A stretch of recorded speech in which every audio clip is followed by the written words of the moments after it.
მოგესალმებით, მე ვესალმები მაყურებელს. აქ უბრალოდ ყველაზე ცინიკური არის აი ეს, ხა მინდა თქვენ მაყურებელს აჩვენოთ. ფოტო არის, ხა ძველი პლაკატიდან გამოგებული.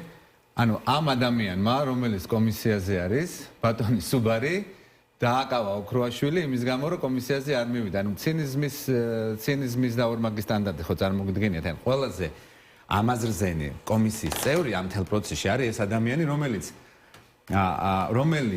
ოქროაშვილს აპატიმრებინებს ადამიანს, რომლის პარტიაშიც იყო და ყველა მიცოდა, რომ სოზარ სუბარი იყო ოქროაშვილის აი პირდაპირ მნიშვნელობით ხელის კაცი, ხელის ბიჭი. ყველაფერს აკეთებდა, ყველაფერი რაც ინტრიგები ამ პარტიაში მოხდა, იყო გადიოდა ოქროაშვილი სუბარის აი ამ ტანდემში და უბრალოდ აი საზოგადოება უნდა იცოდეს, ეს ფაქტები უნდა გაიხსენონ, აი ეს ცინიკოსობა, ეს ორმაგი სტანდარტი, ეს სიბინძურე, რაც უბრალოდ აი ამ სიტუაციას ახლავს. ეს უბრალოდ საზოგადოებისთვის მინდოდა ჩვენები ხა ეს ადამიანი აქამდე რო არის დასული, რა თქმა უნდა, ეს ყველაფერს მოაწერიებენ ხელს, ხო? ბატონ სოზარ სუბარს და უბრალოდ უნდა უთხრა, რომ უბრალოდ არ ცხენია რეებს აკეთებ, გარდა იმისა, რომ ნახევარ სიმართლეს ესაუბრები ხალხს. და დღეს იყო ძალიან კარგი მაგალითი, ხო? ერთ-ერთი ადამიანი ეს ბატონი გურამ თირქია თუ ახსნები. ალბათ ნუ ყველაზე ტრაგედიაც იყო, კომიკურიც იყო, სასაცილოც იყო, სატირალიც იყო, როდესაც დღეს არ დაასახელა ერთ-ერთი პროკურორის გვარი იმ მიზეზით, რომ დღესაც მუშაობს ის მაყურებელი ვინ ჩვენ გვიყურებს, არ აქვს ნანახი ის კომისიის ხტომა, ხო კომისიას ხო არავინ არ უყურებს და უბრალოდ აი ამ მაყურებლისთვის ვამბობ. ბატონი გურამი ასეთ რამეს ამბობს, ციტირებთ, რა ვკითხულობთ. პროკურორმა მითხრა, როლანდის ახალაია თანდასწრებით დაწერეო მიწების ჩაგვაბარეო. გვარი არც მინდა და არც გავიხსენებ. ახლაც მუშაობს და არ მინდა რომ თქვა. წარმოიდგინეთ რა. ესე იგი, პროკურორმა, რომელმაც ამ სიტუაცია წარმოვიდგინოთ ოთახში სხედან ბატონი გურამი, ახალაია და ეს პროკურორი. და ახალაია ჩუმად არის, ნუ უფროსი არის ამ შემთხვევაში და ეუნება ბატონ გურამს. ეს მოქმედი პროკურორი, მაშინდელი და ახლანდელი, რომ შენ უნდა დათმო მიწები. და ეს კაცი დღეს არის ამ სისტემის ნაწილი. და პროკურორია მართლმსაჯულებას ახორციელებს, ადამიანებს აკავებს, სისხლის სამართლის საქმეებს გძრავს. და ეს კომისია არის, სადაც ზის სოზარ სუბარი. გაჩუმდნენ, გაწითრდნენ, გათეთრდნენ, ოღონდ რაღაცა, ნუ ავიც ალბათ ეხვეწებოდა წოლუკიანი. უხერხო მდგომარეობაში ჩავარდნენ, მაგრამ ვითომ მიდიან, იმიტომ რომ ჰიბრიდული ომის ნაწილი არის, ხო ეს კომისია. მე ახლა ვინმეს არ დაჩეს იმის განცდა. ნაციონალურ მოძრაობა თავისი ბოროტების გამო უნდა გასამართლდეს პირდაპირ მნიშვნელობით. და ეს კომისია აუცილებლად შეიქმნება იმ პარლამენტში, რომელიც იქნება ლეგიტიმური, ამ კომისიას პლუს დაემატება ქართული ოცნების ბოროტ მოქმედების შემსწავლელი კომისიაც იქნება, ანუ გაერთიანდება ეს ამბავი, ანუ ვინმე არ უნდა თქვას, რომ მე რაღაცა თქვა სხვა პოზიციის პირიქით, ნაციონალურ მოძრაობა თავისი ბოროტებისთვის უნდა გასამართლდეს, მაგრამ ეს ცინიკოსობა, ეს ორმაგი სტანდარტები, აი ამ კომისიას რაც ახასიათებს, წულუკიანი რასაც კადრულობს, როდესაც ვერ ბედავს, ეხლა მოყავს დაზარალებული ადამიანები, რომლებსაც წინა რეჟიმმა გადაუარა. ვერ ბედავს ამ მოსამართლეების მოყარას. ხო ხედავ, აი ეს კაცი ეხლა შინოდა ალბათ რაღაცა ისეთი არ თქვა, რომ მე არ მეჩხუბონო ან რაღაცო და იმიტომ არ თქვა, მე ბოლოს როგორც მაინც თქვა ბოლოს ეს.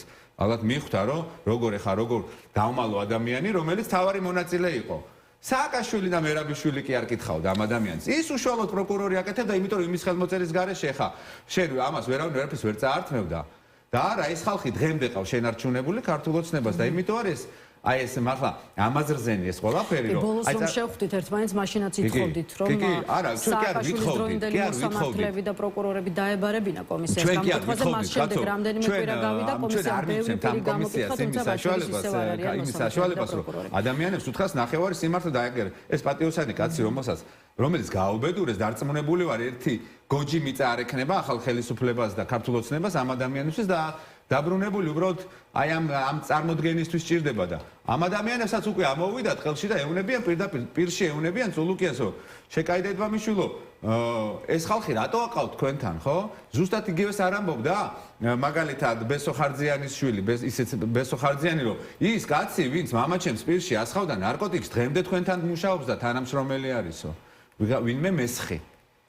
ამაზეა საუბარი და ესეც ალბათ ეს ფაქტი არის, რომ ეხლა მაგალითად ოქროაშვილის შემთხვევაში, ნუ უბრალოდ სოზარ სუბარს არ ცხენია?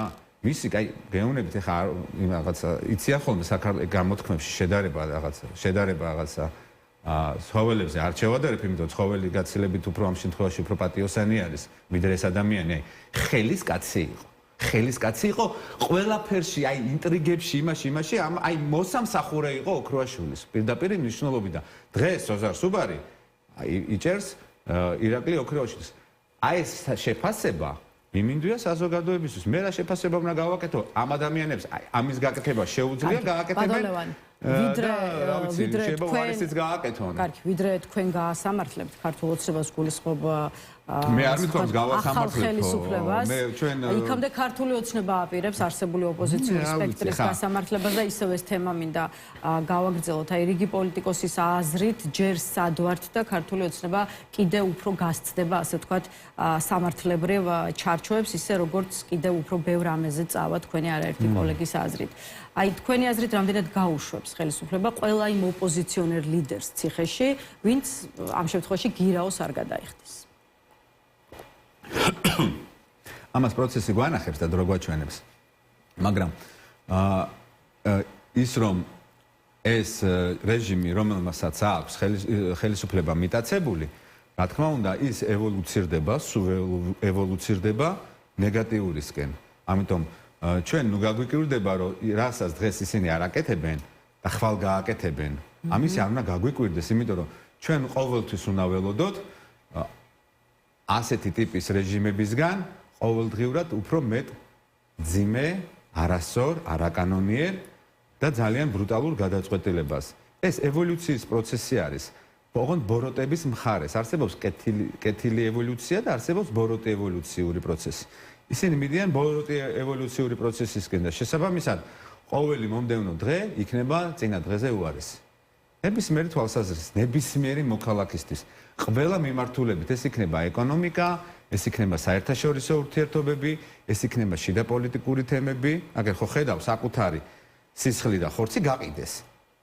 ანუ ეს ქართველი კაცი ვინმეს მოწონს ზურა პოლოლიკაშვილი არ მოწონს ეს მეორე საკითხი არის. კარგია რომ ეს თემა ქართველი კაცის ინტერესი გაყიდეს არაბზე და ეხლა წარმოიდგინეთ აი ეს ადამიანები რისი მკადრებლები არიან ეხლა. ვისაუბროთ ამ თემაზეც მაყურებელსაც.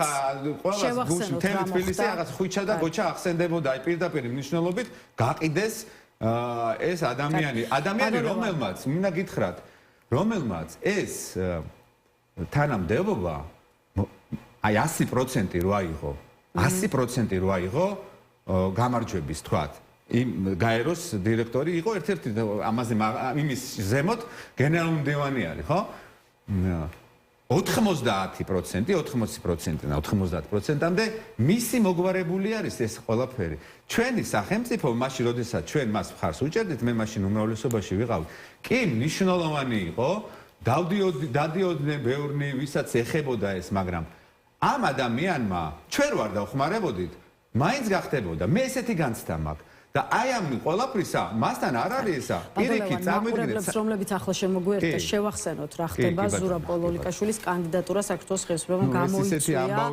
მსოფლიო ტურიზმის ორგანიზაციის გენერალური მდივნის თანამდებობიდან ვიდრე პოლიტიკურ ესე ვთქვათ სპექტრში გაკეთებულ შეფასებებზე გითხავდით იქამდე თავად პოლოლიკაშვილის კომენტარიც გავახსენოთ ჩვენ მაყურებლებს და არის სხვა შორის ძალიან საინტერესო ის გაბრაზებული ჩანს როგორც ამბობს გაწყვეტილება მასთან შეთანხმებული არ ყოფილა და მეტიც თვითფრინავში გავიგე ამის შესახებ თვითფრინავში რომ ჩავჯექი მაშინ ვნახე დიპ ვირთხების გაწყვეტილება ის რომ ეს ჩემი სურვილი იყო ან შეთანხმებული ჩემთან არის დიდი ტყუილი კარგი იქნება თუ კობახიძე ახსნის რატომ გააკეთა ეს სამი კვირაა და მეტი ვწერ ვურეკავ იმალება გამოვიდეს და თქვას რაში გაცვალა ჩემი კანდიდატურა ასეთია პოლოლიკაშვილის კომენტარი რომელიც მან მისცა კომპანია ფორმულას აი ფორმულირებაშიც იმიტომ რომ აი კობახიძეს დინარაძის ჯგუფი არის კლასიკური ვირთხები არის კანდიდატურა არა მხოლოდ გამოიწვიეს არამედ მას ამ გაწყვეტილების შესახებ არც კი უთხრეს და არც კი აუხსნეს გაყიდეს ქართველი კაცი გაყიდეს ამ ახლა უსამშობლოებმა ეხა არაბს დაუჭირეს მხარი ეხა ამას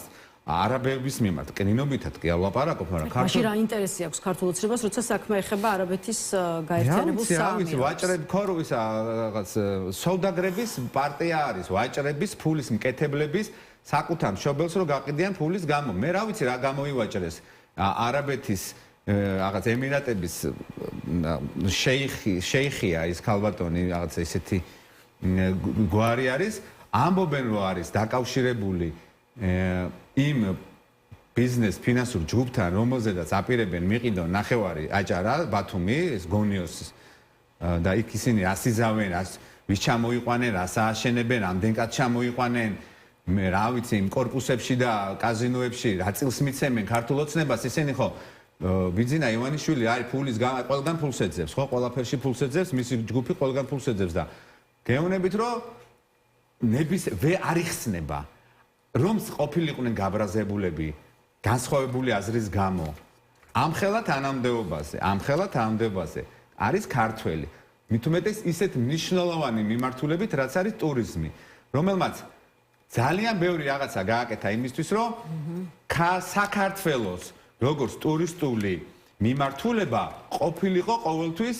რაღაცა ტოპ პრიორიტეტებში და ეს ამას აკეთებდა იმიტომ რომ აქაურია გაზრდილია თბილისში დაბადებული და გაზრდილია საბურთალოელია ეს ქვეყანა სიგიჟემდე უყვარს და საქართველოს საქმეს აკეთებდა და ადგენდა ამ ადამიანებმა და გაყიდეს არ ვიცი რა უნდა უბრალოდ სუდი სიტყვების მეტი ამ შემთხვევაში ადამიანს არ მოსდის და დიპვირთხები არიან კლასიკური და ზუსტად ამ ორმა ადამიანმა გააკეთა ამაზე განცხადება კობახიძემ და მდინარაძემ და ეხლა ჩართეთ და შეხედეთ თვითონ ეს ადამიანები რას წარმოადგენენ მე მკითხეთ აი ესეთი მაგარი სიტყვა რაც მან თქვა მათზე არავის არ უთქვამს ზუსტად ის თქვა რაც არიან და ეს არის რეალობა არაბში გაცვალეს ქართველის ინტერესი და ეს თუ ვინმესთვის მისაღებია მაშინ თქვენ ჩვეულებრივად ისინი ხართ რაც პოლოლიკაშვილმა უწოდა ამ ადამიანებს ვინც ფიქრობს რომ ქართველის ინტერესი უნდა გაცვალო არაბის ინტერესი რომელიც კაცმა არიჩევენ თუ არ არიჩევენ მე დიდი იმედი მაქვს რომ ყველაფერი გაკეთება იმისთვის რომ ეს ამ შეიხის კანდიდატურა ვერ გავიდეს ძალიან დიდი იმედი მაქვს იმიტომ რომ შოქში არიან არა მარტო ეს კაცი არის შოქში და ჩვენ ვერ აუხსნია ვერც ესპანელი ვერ ხსნის წარმოუდგენელი ამბავია ამ ქვეყნის წარმომადგენლების რომ საკუთარმა ქვეყანამ საკუთარ წარმომადგენელს რომელიც გადამკვდარი არის ქართულ ინტერესზე ტურიზმის მიმართულებაში ესე ადგე და გაყიდო ვიღაც რას ამბობენ ქართულ ოცნებაში ირაკლი კობახიძე წუხელვე გამოეხმაურა ესე თქვა ზურაბ პოლოლიკაშვილის საკითხს როგორც ის ამბობს პოლოლიკაშვილის მესიჯის შინაარსმა და ლექსიკამ კიდევ უფრო დაარწმუნა რომ მათი განწყობილება არის აბსოლუტურად მართებული დღესაც ისაუბრა პოლოლიკაშვილთან დაკავშირებით ირაკლი კობახიძემ და როგორც თქვა პოლოლიკაშვილმა საქართველოს ხელისუფლებას თავში ჩაარტყა აი ეს არის მისი სიტყვები. აი რატომ არ უნდა იყოს კობახიძის განცხადება სარწმუნო? ანუ აი რატომ გეპარებათ ეჭვი რომ კობახიძე გულწრფელია იმაში, როცა ამბობს რომ პოლოლიკაშვილი წავიდა სახელმწიფო ინტერესების საწინააღმდეგო. ამათ თუ გააკრიტიკებ, შეიძლება ადგენენ თავზე მეშოკი გაგიკეთონ და რუსებს გადაგცენ. დაახლოებით ეს არის. გავსაჯე და გავატანე ვიღაცა სადღაც საზღვარზე. ან ვიღაცა გამო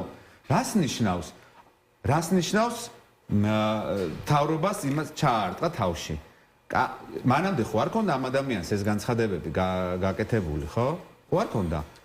ეს არის ახლა გუშინ და ბუშინწინდელი ფაქტი ხო არ არის, იხარშება დიდი ხანია და რამოდენიმე კვირის ამბავი არის. ანუ რას ჩაარტყა თავში? რა ჩაარტყა თავში ამიხსენით? რა ეწყინათ? რომ ქართველი კაცი გაცვალეს არაბში. ანუ გამოდის რომ ვიზებს გაბრაზდებიან, ჩაგვანაცვლებენ არაბებით და იმეებით, მონღოლებით? თუ რაშია საქმე? თუ კობახიძე არის სახელმწიფო, მართლა ეს დიპვირთხა, თუ ვინ არის სახელმწიფო ამ ქვეყანაში?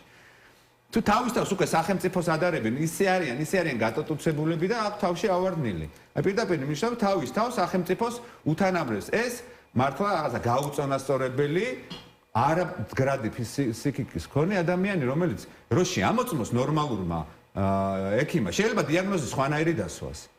და ეს ადამიანი დღეს საქართველოს პრემიერ-მინისტრი არის და ამ ადამიანის ხელში არის კონცენტრირებული ძალიან დიდი ძალა. ეს კაცი საშიშია. საშიში ამ ქვეყნისთვის, საშიში ამ ქვეყნის ახალგაზრდებისთვის, ამ ქვეყნის სუვერენიტეტისთვის, მომავლისთვის. ყველაფერს აკეთებს იმისთვის, რომ ეს ქვეყანა აი გაუბედურდეს, წავიდეს იზოლაციაში. წარმოიდგინეთ ორი რამდენი თვე არის რაღაც ამ თანამდებობაზე არის, ხო? და სულ უკან მიდის ამ ქვეყნის საქმე, როგორც საერთაშორისო თვალსაზრისით, ასევე ქვეყნის თვალსაზრისით. ქვეყანაში იზრდება პოლარიზაცია, იზრდება დაპირისპირება. ქვეყანა მიდის, არ ვიცი, აი ძალიან ჩვენ ზღვარზე დავდივართ სამოქალაქოდ დიდი დაპირისპირების. აი ზღვარზე დავდივართ. ერთი პატარა ასანთი არის საჭირო ისეთი ამბები ხდება. პოლიცია თავიდან ბოლომდე წაღებული აქვს, ტერორის ქვეშ ყავთ ეს პოლიციელები, აიძულებენ პირდაპირ იმის ტერორის ქვეშ ყავს, როგორც წინა ხელისუფლებას ამათაც, რომ პოლიცია იყოს აგრესიული მოქალაქეების წინ. საერთაშორისო იზოლაცია, გვაპირისპირებენ ევროპას, გვაპირისპირებენ ანუ სუპერ ძალებს, ან თელ სოფლიოში ყველაზე ძლიერი ქვეყნებთან შედიან კონფლიქტში. ან ვერ წარმოიდგენენ, აი ხა რუსების რო ეშინიათ, 10 ჯერ ძლიერი არის რუსებზე და რამხელა პოტენციალი აქვს იმ ქვეყნებს, რომლებთანაც ჩვენ ამ ხალხს შევყავართ კონფლიქტში. იმის მაგივრად, რომ ეს პარტნიორობა გაძლიერებულიყო, იმის მაგივრად, რომ აი ამ სიგიჟეში ეს ხალხი ყოფილიყო ჩვენი უსაფრთხოების გარანტია, აბსოლუტურად დაუცველსტოვებენ ჩვენ ქვეყანას. აი ამ საერთაშორისო პარტნიორებთან ურთიერთობას რაც შეეხება, თქვენ იცით, რომ საქართველოს პარლამენტმა უპასუხა გუშინ სპეციალური განცხადებით ამერიკის შეერთებულ შტატებს მეგობარი აქტის მხარდაჭერის გამო და რამდენიმე წუთი მოდით ამ თემასაც დავუწყოთ. აი თელი მათი ვაშკაცობა და ესეთი თავისი პროპაგანდა რო გაამართლონ, გამოვიდნენ და დადგენილებით ომი გამოუცხადონ ოფიციალურად შეერთებულ შტატებს. აი ხო მაგრები არიან? ნუ არის საბავშვო ბაღი, რა ეს რაღაცა ზღაპრები. არ გუნდა ომი ვისაუბროთ იმაზე, რაზეც ქართული ოცნებას საუბრობს. მართლ პარტიაში ამბობენ, რომ პასუხობენ სპეციალური განცხადებით იმ ბრალდებებს, რომელიც ისმის მეგობარი აქვს. უკვე დაცინიან, უბრალოდ რა არის, ეხლა წარმოგიდგენიათ, რასაც სილო არის ეს ამბავი, რასაც ისინი აკეთებენ. ეს უთანმოყვარეო ხალხი, რომელსაც იმის რომელმაც ბოდიშის მოხდა დაიწყო სეპარატისტებზე დაიწყო ბოდიშის მოხდა, რუსებს ბოდიშებს უხდიან, რუსებთან შევიდნენ ვაჭრობაში, ორმხრივ ურთიერთობებში, შემოსულები ალბათ შემოიყვანეს და დარწმუნებული ვარ, აი დიჯიტალში პირდაპირ მნიშვნელობით, აი ბაზებში და იმაში მათი სპეცსამსახურები შემოსულები არიან, ამაში ვარ დარწმუნებული, რომ საქართველოს დიჯიტალურ სისტემებში რუსული სპეცსამსახურებში აი პირდაპირ კოდები აქვს ამათ მიცემული და შესულები არიან. ამაში ვარ დარწმუნებული პირდაპირ მნიშვნელობით. და ამას ჩვენ დავამტკიცებთ და როცა დავამტკიცებთ, ისე დაუსჯით ამათ.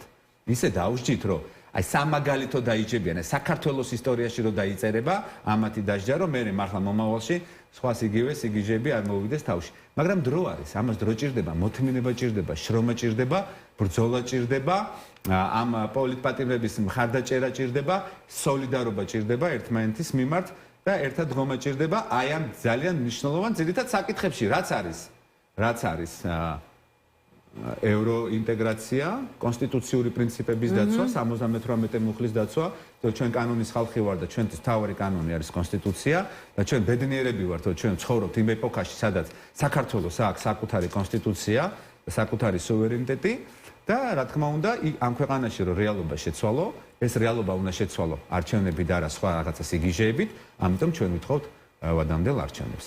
აი ამაში ჩვენ ყველანი ვართ ერთიანები. დანარჩენი საკითხები, რა თქმა უნდა, ჩვენ გვაქვს განსხვავებული აზრი, ბევრს ერთმანეთი არ მოწონს, მაგრამ ყველაზე მთავარ საკითხში, რაც არის პოლიტპატიმრების განთავისუფლება, ევროპული ინტეგრაცია, ეს არის ჩვენი კონსტიტუციური პრინციპი არის, ჩვენ კონსტიტუციას ვიცავთ, რამე იმას ისეთ იდეა ფიქსი კი არა გვაქვს, რაც გვიწერია იმას ვიცავთ და ვადამდელი არჩევნები. კარგი. ბატონო, ახალ არჩევნებზე ვერა, მაგრამ ადგილობრივი თვითმმართველობის არჩევნებზე მინდა გკითხოთ და ამავე კონტექსტში იმ საკადრო ცვლილებებზეც, რომელიც სახელმწიფო სტრუქტურებში ამ დრომდე გრძელდება, იცით რომ გამოიცვალა გუბერნატორები, შემდეგ გადადგა ბათუმის და ქობულეთის მერები, გუშინ ვაკის გამგებელი შეიცვალა, დღეს უკვე ცნობილი ხდება თბილისის ვიცე-მერი ირაკლი ხმალაძე, ანუ კალაძის მარჯვენა ხელი, ხო, ტოვებს თბილისის მერიას და გადადის იუსტიციის მინისტრის მოადგილის პოზიციაზე, დედაქალაქის ვიცე-მერად კი, როგორც ამბობენ, ინიშნება მთავრობის ადმინისტრაციის უფროსი ლევან ჟორჟოლიანი, რომელიც თავისუფლად არის ირაკლი კობახიძის, ასე ვთქვათ, გუნდის წევრი. აი, რით იხსნით ძველი კადრების ახლებით ჩანაცვლებას და არის თუ არა ეს ქართული ოცნების სამზადისი, მათ შორის სწორედ მუნიციპალური არჩევნებისთვის? ქართული ოცნება ისედაც ემზადება მუნიციპალური არჩევნებისთვის. რაც შეეხება ახლა შიდა წმენდებს, მე ვფიქრობ და ჩვენ გვაქვს ინფორმაცია და არა მარტო ინფორმაცია, უბრალოდ ზუსტად ვიცით შიდა მიმდინარე პროცესი. მე მივესალმები იმას, რომ აი ეს პროცესი მიდის ქართულ ოცნებაში და კობახიძე მდინარეძის ჯგუფი აკეთებს ამ ძალაუფლების კონცენტრაციას. მე ამაში ვერანაირ პრობლემას ვერ ხედავ. იმიტომ მივესალმებით, რომ ეს ადამიანები შიგნიდან აფეთქდებიან. თქვენ არ იცით ამ ადამიანების მიმართ დამოკიდებულება როგორია და ის ხალხი, ვინც ისინი შედიან კონფლიქტში, ეს შეურიგებელი პროცესი იქნება. ეხლა ვიღაცებს გონიათ, რომ ეს რაღაცა მარტივად შიგნით დაალაგდება. ესე არ არის. ესე არ არის.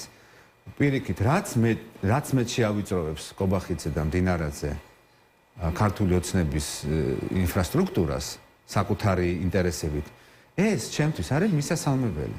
პირდაპირ მნიშვნელობით მისასალმებელია. თუ ქართული ოცნება გარეწინააღმდეგობამ ვერ დაშალა, დაშლის შიდა დუღილის გარეწინააღმდეგობა იწვევს ამ პროცესს, რა თქვენ ფიქრობთ, რომ თუმცა დაშლილი არ არის, მე ამის თქმა უნდა. ხო, ჯერ კიდევ ხელისუფლებაში რჩება. ხელისუფლებაში ჩვენ ხო არ ვიცით ბოლო ჟამი როდის არის ხელისუფლების.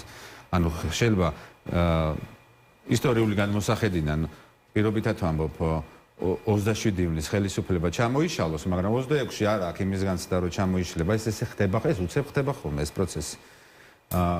ამიტომ ის რომ გარედან ხდება ეს წნეხი აიძულებს, მათ კონდეთ რეაქცია და რეაქცია ეს არის. ეს ამბავი ძალიან კარგია, რაც უფრო მეტად თან უნდა იცოდეთ, რომ ეს ძალიან ბრუტალურად ხდება. შიგნით ამის გამო დიდი პრობლემები არის. ინფრასტრუქტურა ინგრევა, აწყობილი ინფრასტრუქტურა ინგრევა და ახალი იქნება. ახალი ან შეიქმნება, ან არ შეიქმნება, ან მოესწრება, ან მოესწრება. ამიტომ ნებისმიერი შემთხვევაში ის, რასაც ეხა ანგრევს კობახიძე, და უნდა რომ თავისი ააშენოს, ეს პროცესი, ამ პროცესში, რა თქმა უნდა, ქართული ოცნება სუსტდება.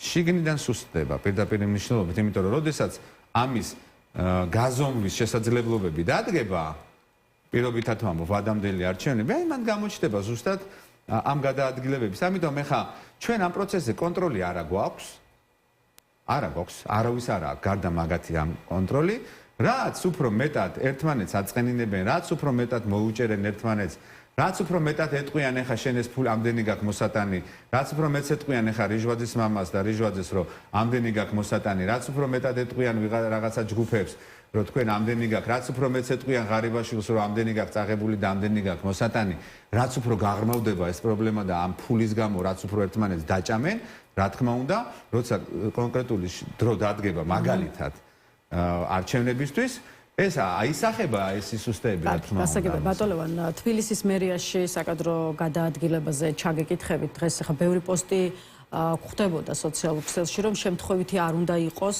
მერიიდან ირაკლი ხმალაძის გაყვანა და ლევან ჟორჟოლიანის მერიაში შეყვანა. მეტიც არის ვარაუდი, რომ შესაძლოა ის სწორედ ლევან ჟორჟოლიანს, რომელიც ახლა დღეისთვის მთავრობის ადმინისტრაცია იყო, აქამდე მთავრობის ადმინისტრაციის უფროსი იყო, ქართული ოცნება ამზადებდეს თბილისის მერობის კანდიდატად. აი, კალაძე, ხმალაძე, ჟორჟოლიანის, ასე თქვა, სამკუთხედზე თქვენ რა პოზიცია გაქვთ? როგორ გითხრა, ეხა, არ ვიცი, ლევან ჟორჟოლიანი ან ვიცე-მერად ჟორჟოლიანის გადაყვანა შეიძლება პოტენციურად ნიშნავდეს იმას, რომ მას ამზადებდნენ მერობისთვის. ვერ გეტყვით. თუ ჟორჟოლიანი იქნება კიდე მაგათი მერე, კიდე უფრო მეტი სისუსტე არის, რა თქმა უნდა. მაგაზე არ წავიდეთ ეხა. აი, რა იყო ირაკლი ხმალაძეს თანამდებობა? ყველაზე ესეთი მსუყე ადვილი, ყველაზე დიდარი თანამდებობა ჰქონდა ირაკლი ხმალაძეს. ანუ რა იყო მისი საკურატორო? ქონება ქალაქის მერის და სამშენებლო ნებართვები. ყველაზე დიდი ფული სადაც კეთდება, რაშიც კეთდება იოლი, მსუყე, კორუფციული ფული. დღეს გამოდის, რომ კობახიძე მდინარეζის ჯგუფმა აი ეს ყველაზე მსუყე ადგილი ჩაიგდო ხელში. რისთვის ჩაიგდო? ლევან ჟორჟოლიანმა მოაგვაროს ამ ქვეყანაში, ამ ქალაქში არქიტექტურის პრობლემები თუ თვითონ გახდეს გამტარი ამ შავი ფულის, ეს ხალხმა თავად განსაზღვროს. ეხა ლევან ჟორჟოლიანი რომ ამ ქალაქში ვერანაირ არქიტექტურულ რაღაცა რევოლუციას ვერ მოვაწყობს, ამაზე მე მგონი ყველანი თანხმდებით, მეცაც გეტყვი დღეს კინაღამ კორპუსი ჩამოვარდა, ჩამოიშალა, გამოაცალა წვიმამ და დიდი ხომში რა ხელა კიდევ რაღაც უბედურება რო არ დატრიალდა მართლა ყველანი გადარჩენილები ვართ და შეჩერდა იმ შენებლობა ჩვენი წარმომადგენლები იყვნენ იქ და პირდაპირ ჩართვა იყო და მთელი ამბები ატყდა და მიხვდნენ ალბათ შეეშინათ პირდაპირ მნიშვნელობით იმიტომ რომ ნახევარია სათამაშო ეზო სადაც ბავშვები თამაშობდნენ აი ესე გამოჭამა მდინარემ თუ წყალმა ნიაღვარმა და ჩამოშალა ახლა ლევან ჟორჟოლიანი ხო ვერ მოახდენს სამხანახში რაღაც არქიტექტურულ იმას რევოლუციას ხო გაგრძელდება ისე ვის რაც იყო ხო ეს ფულისკეთება ამ მიმართულებით ამიტომ მარტივად უნდა ჩავთვალოთ ორი ფიქრი აქვს ადამიანს ან ლევან ჟორჟოლიანი რაღაცა ამ ქალაქს ვენად გადააქცევს ან ისევ გააგრძელებს ფულის შოუნას და ეხლა თქვენ თვითონ განსაზღვრეთ რისი გამკეთებელი არის ლევან ვენად უფრო გადააქცევს თბილისს თუ ანუ უფრო მეტად ვიშოვის ფულს ვიდრე თქვა შეულობდა ხმალათზე ამაშია საქმე მადლობა ბატონ ლევან იმისთვის რომ იყავით ჩვენი სტუმარი და უპასუხეთ ჩვენს კითხვებს დაგემშვიდობებით